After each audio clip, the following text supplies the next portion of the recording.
L'expo de l'île Saint-Louis, c'est l'exposition de Women are Heroes. C'est le projet qui nous a amenés dans les favelas au Brésil, au Cambodge, en Inde et en Afrique, notamment au Soudan, Sierra Leone, Libéria et Kenya. Et à chaque fois, c'est des regards de femmes anonymes que j'ai photographiés et qu'on a été recollés dans ces pays.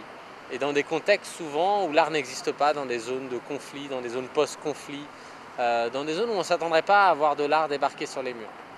Et l'expo d'ici à Paris, c'est les photos de ces photos, ou des fois les regards aussi tout simplement. Et c'est l'idée que ces endroits, je les ai découverts au travers des médias, à la télévision. J'ai entendu parler de ce qui s'est passé au Kenya à la télévision pendant les émeutes post-électorales. J'ai entendu parler de la favela Providencia parce que l'armée a tué 3 jeunes il y a 1 an et quelques. Et ça m'a donné envie d'aller voir par moi-même, avoir un autre regard que celui des médias. Et quoi de plus normal que de revenir dans mon propre pays, recoller ces photos et les faire voyager et montrer cet autre regard, qui n'est qu'un autre regard finalement que celui des médias. Le pacte que je fais avec les gens que je photographie, c'est que je ferai voyager leur histoire. Quand tu passes sur les quais ici et que tu vois ces grandes photos, tu as envie de te dire, ok, qui sont ces regards qui d'un coup se braquent sur nous? Des gens qu'on a l'habitude de voir nous à travers les médias et d'un coup qui se mettent à nous regarder. Et tu as plusieurs possibilités pour découvrir. Tu as sur internet, tu as un audio guide avec ton téléphone, si tu te balades près de l'expo, tu peux appeler un numéro et écouter l'histoire des femmes. Tu as une exposition qui est juste à côté au pavillon de l'Arsenal où tu peux rentrer, voir des vidéos et découvrir les histoires.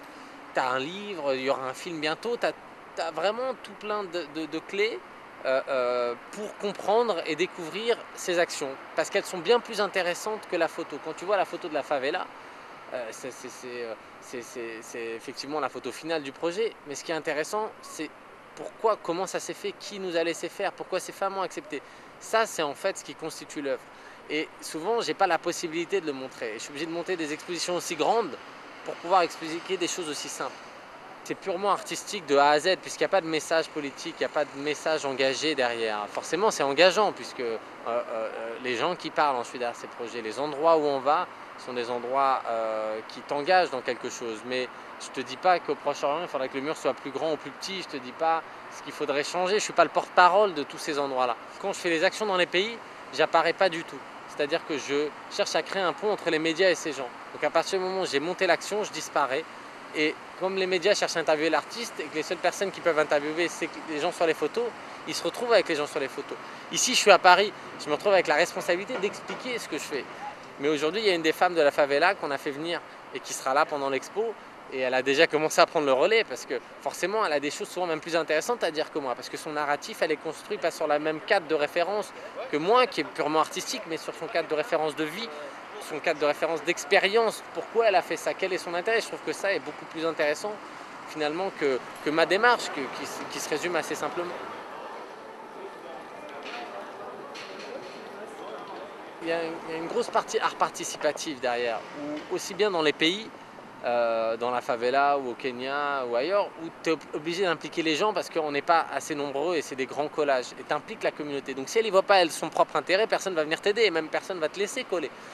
Et pour Paris, c'est un peu pareil. À un moment, on s'est rendu compte que si c'était que nous, c'est-à-dire on est 10 ou 15 à partir un peu aux 4 coins du monde, on n'y arriverait jamais. Et on a commencé à faire du bouche à oreille et on s'est vite retrouvé avec 50 à 60 personnes par jour, des bénévoles qui sont venus aider à monter l'expo parce que c'est pas quelque chose que tu peux faire seul.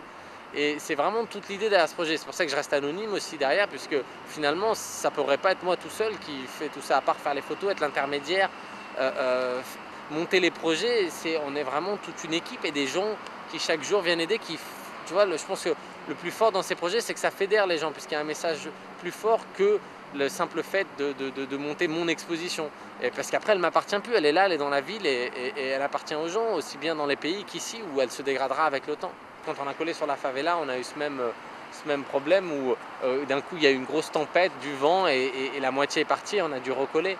Mais l'important c'est que même quand elles disparaissent, elles te restent imprégnées dans la tête. D'un coup tu verras plus ce pont de la même manière, tu verras plus l'île de la même manière, puisque tu verras à mon avis encore ces regards au travers. Il y a des choses, des images qui restent, même si les affiches s'en vont, les images restent.